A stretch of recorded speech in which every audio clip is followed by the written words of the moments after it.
అందరికీ స్వాగతం అండి. మనం ప్రతి ఆదివారం చెప్పుకునే కథలో భాగంగా ఈరోజు ఈ కథ. ఇది ఆదివారం చెప్పే కథ అయితే, యూట్యూబ్‌లోనే మొదటిసారిగా సరికొత్త విధానంతో చెప్పే మరొక కథ కుటుంబ కథ. ప్రతి మంగళవారం, శుక్రవారం పెడతానండి వీడియోస్. ఆ కథని కూడా విని, చూసి ప్రోత్సహించాలని కోరుతూ ఇంక కథలోకి వెడదామా? ఈ కథ పేరు 'ఈ కాలం పిల్లలు'. రచన శ్రీపతి లలిత గారు. మీ అబ్బాయి, కోడలు వేరు పెడుతున్నారటగా? అంతేలేమ్మా ఈ కాలం పిల్లలు. 4 నెలలు అత్తామామలతో ఉండేటప్పటికి ఓర్పయిపోయింది. ఆపకుండా మాట్లాడుతున్న పక్కింటి అన్నపూర్ణ గొంతు విని లోపలికి వెళ్ళేది గుమ్మం దగ్గర ఆగింది లహరి. అత్తగారి సమాధానం వినడానికి. మా పిల్లలు అలాంటి వాళ్ళు కాదు. కొత్త ఇల్లు అద్దెకి ఇవ్వడం ఇష్టం లేక వెడుతున్నారు. రేపు ఏ పిల్లో పుడితే ఇక్కడికే వస్తారు. నేనే కదా వాళ్ళని చూడాలి. అత్తగారి మాటలు విని ఆశ్చర్యంతో తూలి పడబోయింది లహరి. ఇంట్లో ఏమాత్రం ఛాన్స్ దొరికినా ఏదో ఒకటి అనే అత్తగారు పక్కింటి ఆవిడతో తన గురించి చెడ్డగా చెప్పలేదు అంటే అమ్మ అన్నట్టు ఆవిడ చెడ్డది కాదు. కోడలి ఎంపిక కొడుకే చేసుకోవడం తట్టుకోలేక నేనైతే ఇంకా మంచి కోడల్ని తెచ్చేదాన్ని అన్నట్టు ప్రవర్తిస్తోంది కానీ తనని చెడ్డ చేయడం లేదు. మంచిదే అనుకుంటూ లోపలికి అడుగుపెట్టింది. పక్కన ఆంటీని బావున్నారా అని పలకరించేసరికి ఆవిడ ఒక నవ్వు నవ్వి మళ్ళీ వస్తాను ఉమ్మగారు అంటూ వెళ్ళిపోయింది. ఉమాభాస్కర్లకు ఒక్కడే కొడుకు విక్రమ్. ఈ కాలపు పిల్లలందరిలాగానే అతను కూడా హైదరాబాద్లో ఒక పెద్ద కంపెనీలో సాఫ్ట్వేర్ ఇంజనీర్. పెళ్లి విషయానికి వచ్చేసరికి తనతో పనిచేస్తున్న లహరిని చేసుకుంటాను అని చెప్పాడు. ఎక్కడా అడ్డం చెప్పేందుకు కారణాలు లేకపోవడం వల్ల ఇరువైపుల వాళ్ళు ఒప్పుకున్నారు. కానీ తనకి సరిగ్గా పెళ్లికి ముందు చెప్పాడని, కొడుకు మీద తన ప్రమేయం లేకుండా కోడలు వచ్చిందని లహరి మీద చిన్న అలక ఉంది ఉమకి. అది అప్పుడప్పుడు కొడుకు లేనప్పుడు బయటపెట్టేది. లహరి ఎంత కలుద్దామని ప్రయత్నించినా చిన్న అడ్డుగోడ పెట్టింది ఇద్దరి మధ్య. ఉమ ఒక ఫక్తు మధ్యతరగతి గృహిణి. భర్త కొడుకు తన గుప్పిట్లో ఉండాలనే రకం. అలాగని చెడ్డది కాదు. అందరికీ మా అబ్బాయి నా మాట జవదాటడు అని గొప్పగా చెప్పుకుందామనుకునే మహిళ. లహరికి అత్తగారు అలా ముభావంగా ఉండటం, కల్పించుకుని పని చేద్దామన్నా చెయ్యనీయకపోవడం, మళ్ళీ ఇంట్లో పని అంతా తాను ఒక్కతే చేస్తున్నాననడం కొంచెం చిరాకు తెప్పించాయి. ఉమతత్వం వేరు. ముందు నుంచి తనని కాకుండా వేరే ఎవరినైనా వంట బాగా చేస్తారని, ఇల్లు చక్కగా పెట్టుకుంటారని ఇంట్లో వాళ్ళు పొగిడితే తట్టుకోలేకపోయేది. అందుకే లహరిని ఏమీ చేయనిచ్చేది కాదు. మళ్ళీ అందరి ముందు ఆఫీసులో అలసిపోయి వస్తుంది. ఇంట్లో ఏం పని చెప్తాం పాపం అనేది. చూసేవాళ్ళకి ఎంత మంచిదో ఈవిడ అనిపించేటట్లు. ఈ సంగతి లహరి తల్లికి విజయ్కి బాగా అర్థమైంది. ఎంతైనా ఆవిడే ఒక తల్లేగా. లహరి కోసం వాళ్ళు కొన్న ఫ్లాట్ సరిగ్గా అప్పుడే రెడీ అవడం, అది వీళ్ళ ఆఫీస్కి దగ్గరగా ఉండడం ఇంకా కలిసి వచ్చింది. కొంతకాలం వీళ్ళిద్దరూ ఆ ఫ్లాట్లో ఉండి అప్పుడప్పుడు వచ్చి కలుస్తూ ఉంటే మంచిది అని సలహా చెప్పింది. ఒక రకంగా అందరికీ ఆ ప్రతిపాదన నచ్చి లహరి, విక్రమ్ కొత్త ఫ్లాట్ గృహప్రవేశం చేసుకున్నారు. ఆ రోజు కొడుకు కోడలు కొన్న 10,000 పట్టుచీర కట్టుకుని మురిసిపోతూ అందరికీ ఒకటికి 2 సార్లు చెప్పుకుని తిరిగింది ఉమా. ఉమాభాస్కర్ల ఇంటికి విక్రమ్ ఉండే ఫ్లాట్కి ఒక గంట దూరం. అందుకని ఫ్లాట్కి మారిన శని ఆదివారాలు పండగ రోజుల్లో పిల్లలు ఇటు ఉమ దగ్గరికో అటు లహరి పుట్టింటికో వెళ్ళడం, తమకు కావలసినవి చేయించుకుని తినడం, వాళ్లతో గడపడంతో పెద్ద దూరంగా ఉంటున్న భావం ఎవరికీ రాలేదు. ఉమ చదువుకున్నది కానీ కొన్ని విషయాలు తెలుసుకోవడంలో అలసత్వం ఉండేది. ముఖ్యంగా బ్యాంకుకి వెళ్ళడం, గూగుల్ పే చేయడం, ఏటీఎం వాడటం నేర్చుకోలేదు. తనకి క్రెడిట్ కార్డు ఇప్పించినా ఎప్పుడూ వాడేది కాదు. పిన్ మర్చిపోతే ఎలా? ఎవరైనా చూసి వాడేస్తే ఎలా? లాంటి అనుమానాలు చాలా ఎక్కువ ఉమ్మకి. విక్రమ్ వచ్చినప్పుడల్లా చెప్పేవాడు, మీరు పెద్దవాళ్ళయ్యారు కనుక మీ హెల్త్ కార్డ్స్ గురించి, ఎమర్జెన్సీ నంబర్ల గురించి తెలుసుకుని ఉండటం మంచిది అని. నాకెందుకురా ఇవన్నీ, మీరు ఉన్నారు కదా అని పట్టించుకునేది కాదు. గృహప్రవేశం తర్వాత విక్రమ్ ఇంటికి వెళ్ళి కొన్ని రోజులు ఉందామని భాస్కర్ సరదా పడ్డా, పనికి వంటకి మనిషిని పెట్టాం, మీరు వస్తే అంతా రెస్టే అని లహరి, విక్రమ్ చెప్పినా ఒక్కసారి మాత్రం వెళ్ళారు. అక్కడ నాకు తోచదు, వాళ్ళ ఆఫీస్కి వెళితే మనం ఏం చేయాలి, అక్కడ ఆ వంట మనిషి చేసింది నాకు నచ్చదు అంటూ వెళ్ళేది కాదు ఉమా. ఇద్దరు మనుషులకు వంట మనిషి ఏమిటి, పాలు లేని కాఫీలు, ఉప్పు, కారం, నూనె లేకుండా వంటలు, రొట్టెలు, సలాడ్లు, మొలకలును. వీటితో కడుపు నిండుతుందా? లహరి హాయిగా ఏ పంజాబీ డ్రెస్సో, చీరో కాకుండా ఏమిటా ప్యాంటు, షర్టు? ఇంట్లో ఉన్నప్పుడు కూడా మగవాళ్ళలాగా పైజమాలేమిటి? అని భాస్కర్ దగ్గర సణుగుతూనే ఉండేది. ఫ్లాట్‌కి వెళ్ళిన 4 నెలల్లో లహరి కారు కొనుక్కుని ఆఫీస్‌కి కారులో వెళ్ళేది. చక్కగా బంగారం, వజ్రాలు కొనకుండా డబ్బులన్నీ వృధాగా చేస్తున్నారని ఉమ బాధ. అప్పటికి ఊరుకోక లహరి తల్లితో అంటే ఆవిడ కూడా "ఏం చెప్పమంటారు వదిన గారు, ఈ కాలం పిల్లలు మనం చెప్పేది వినరు. వాళ్ళు అనుకున్నది చేయడమే" అనేసరికి ఊరుకుంది. భాస్కర్ మాత్రం "వాళ్ళు చిన్నపిల్లలు కారు. మనకంటే లోకం బాగా తెలుసు. వాళ్ళ సంపాదన వాళ్ళిష్టం. నువ్వు అనవసరంగా కల్పించుకుని ఏదైనా అంటే నువ్వు చెడ్డవడం తప్ప వేరే ఉండదు" అంటూ ఉండేవాడు. రోజులు బాగానే గడుస్తున్నాయి. అందరూ ఎవరి పనుల్లో వాళ్ళు మునిగిపోయారు.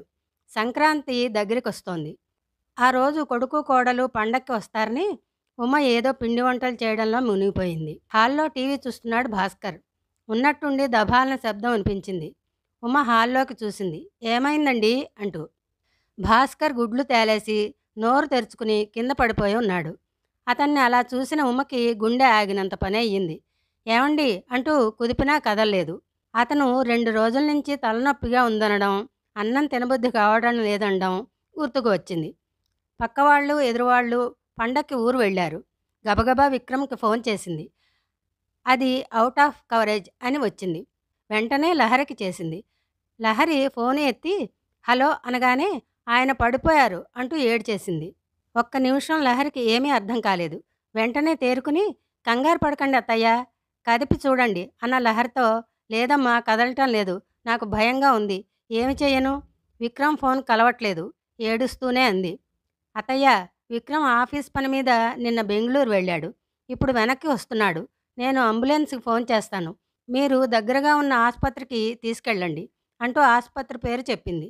నేను ఒక్కదాన్నే వెళ్ళలేను అంటున్న ఉమతో నేను మళ్ళీ ఫోన్ చేస్తాను. ఈలోగా మీరు మెడికల్ కార్డ్స్ ఎక్కడున్నాయో తెలిస్తే తీసి పెట్టుకోండి అని ఫోన్ పెట్టేసింది.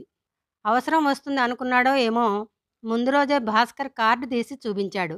అవి తీసుకుని పొయ్యి ఆపి బ్యాగులో కొంత డబ్బు తీసుకుని వచ్చేలోగా ఎవరో పిలిచారు. చూస్తే తన ఇంట్లో పనిచేసే లక్ష్మి భర్త రాజు. అతను ఆటో నడుపుతాడు. చిన్నమ్మ ఫోన్ చేశారు.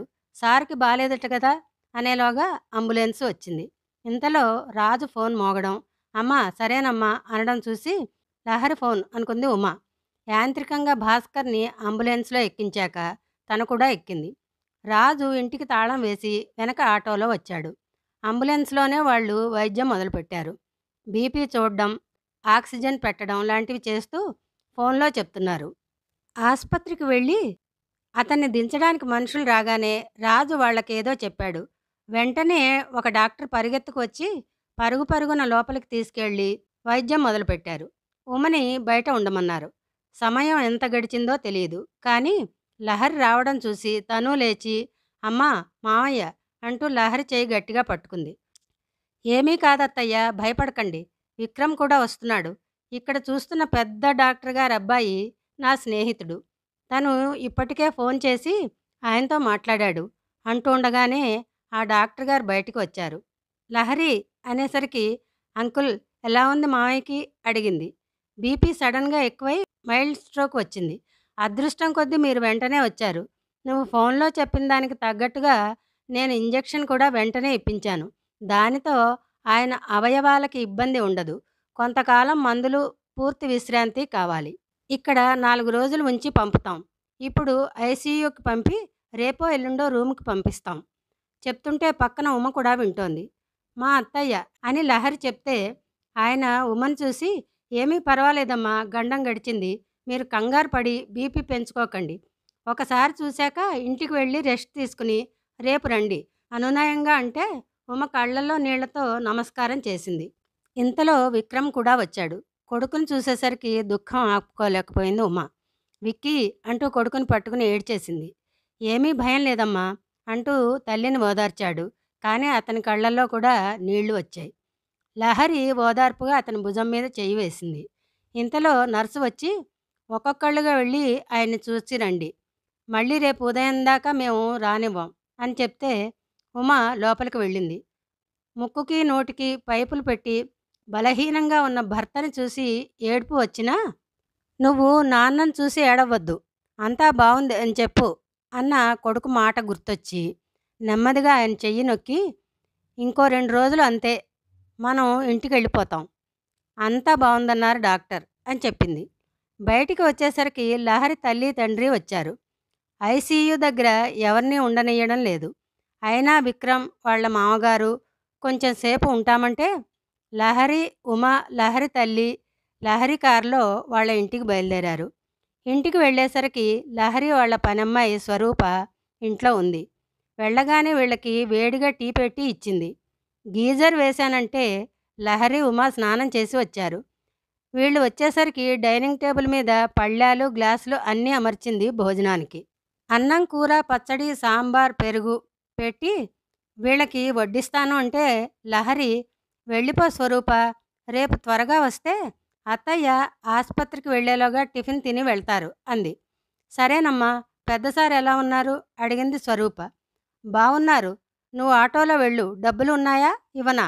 అని లహరి అడిగితే, "వద్దమ్మా, ఉన్నాయి. అయినా ఫోన్ చేస్తే మా ఆయన 10 నిమిషాల్లో వస్తాడు" అని వెళ్ళిపోయింది. "మనం ఆసుపత్రిలో ఉన్నాం కదా, ఈ అమ్మాయి వంట ఎలా చేసింది?" అడిగింది ఉమ. "ఒక తాళం చెవి ఆ అమ్మాయి దగ్గర ఉంటుంది. ఎప్పుడైనా ఇలా అవసరం పడితే తను వచ్చి అన్ని పనులు చేస్తుంది" అన్న లహరితో, "పర్వాలేదా, ఇంట్లో డబ్బులు అవి ఉంటాయి" అంది ఉమ. "లేదత్తయ్య, మేము క్యాష్ ఎక్కువ పెట్టాం.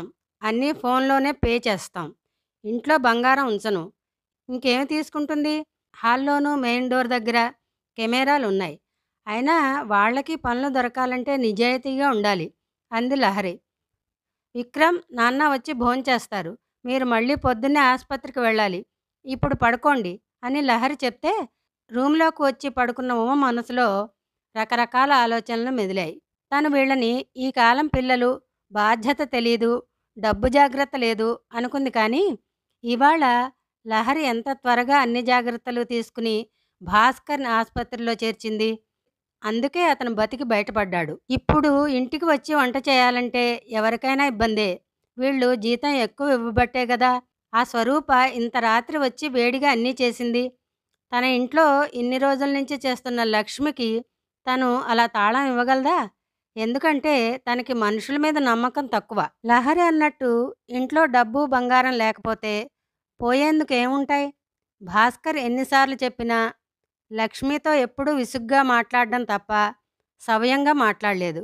పనివాళ్లకి అలసు ఇవ్వకూడదని.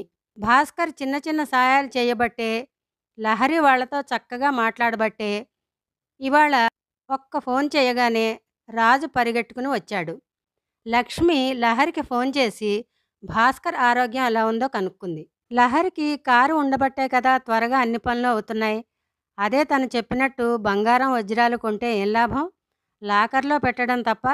భాస్కర్ అన్నట్టు ఈ కాలం పిల్లలకి తమ కంటే ఎక్కువే తెలుసు. వాళ్ళ సంపాదనను ఎట్లా సుఖంగా ఉంటాము అని చూసుకుని ఖర్చు పెడుతున్నారు.